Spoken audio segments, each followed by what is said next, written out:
Hey everyone, and welcome to this explainer. Today, we're diving into something that is literally a game changer. We're going to be exploring a really profound concept from author Brianna Wiest. It's this incredibly powerful idea that our greatest challenge in life, well, it isn't actually the outside world.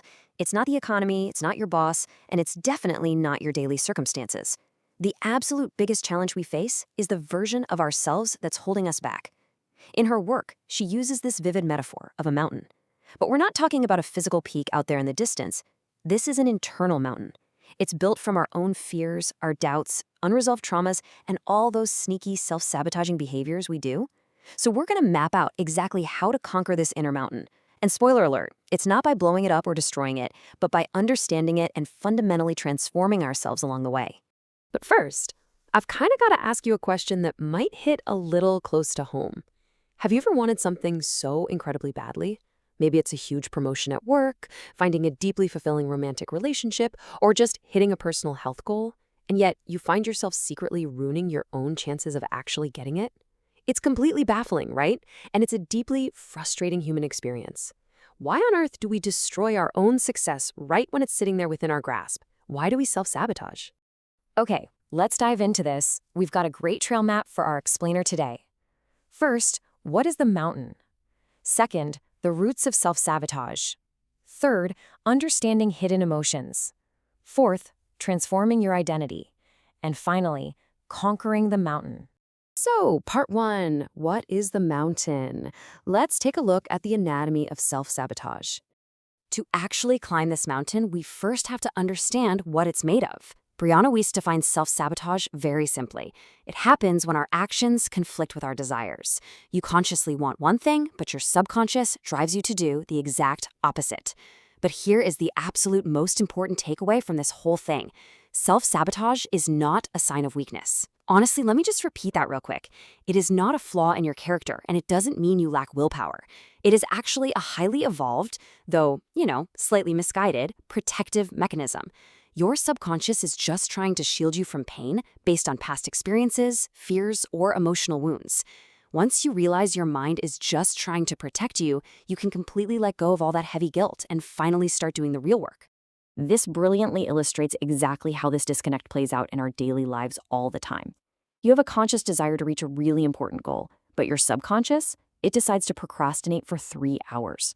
You desperately desire healthy, supportive love, but you somehow find yourself staying in a highly toxic or draining relationship.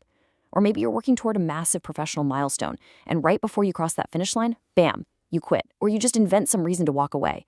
The conscious mind says go, but the subconscious just yanks the emergency brake. Moving into part two, the roots of self-sabotage. Why exactly do we build this mountain? The source material identifies 4 foundational roots that build our internal mountain. Step 1 is the fear of change. Surprisingly, neurological studies actually show our brains would much rather be comfortably miserable than risk the unknown to be happy. To the human brain, familiarity simply equals safety. So even a positive change, like getting an amazing new job, feels dangerous because it's new. Step 2 involves our limiting beliefs, which kind of act like the invisible fences keeping our potential locked up.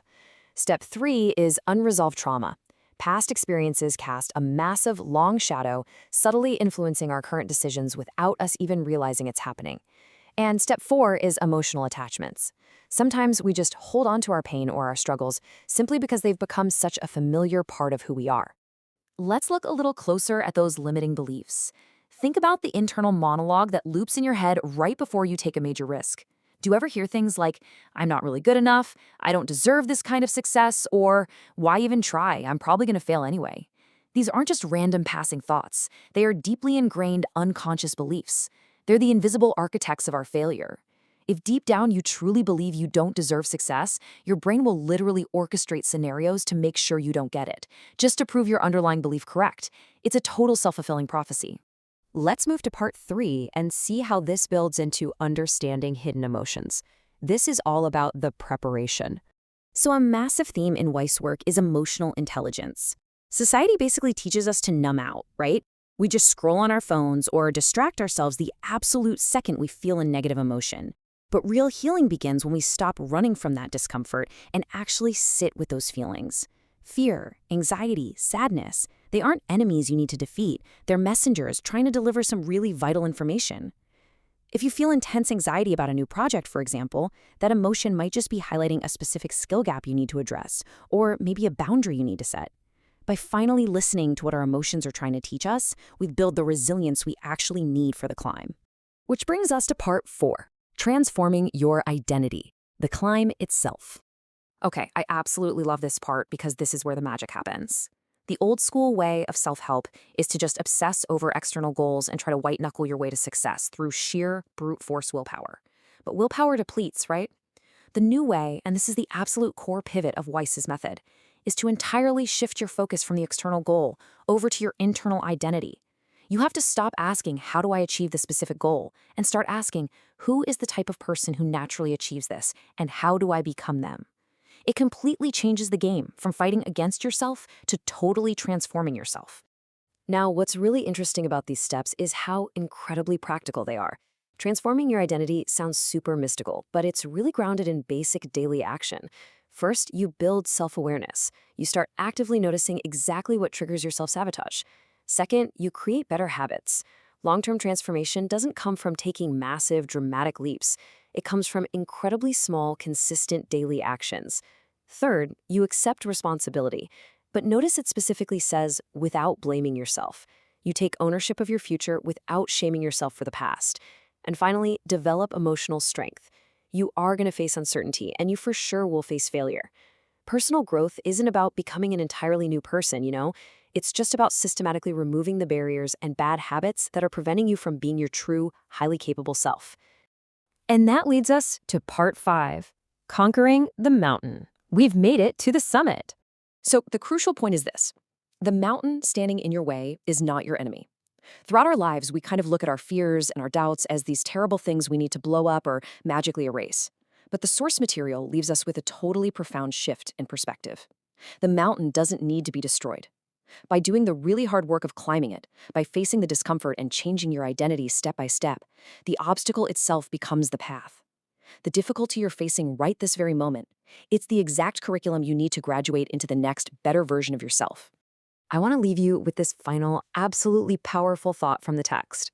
The greatest battle you'll ever fight is not against the world, it's against the version of yourself that believes you cannot change. Once you conquer that mountain, everything else becomes possible. I want you to really think about that. You don't have to fight the world. You literally just have to stop fighting yourself. So I'll ask you this right now. What is the very first step you need to take today to finally stop self-sabotaging and start climbing your own mountain? Thanks for hanging out with me on this explainer, and I will see you next time.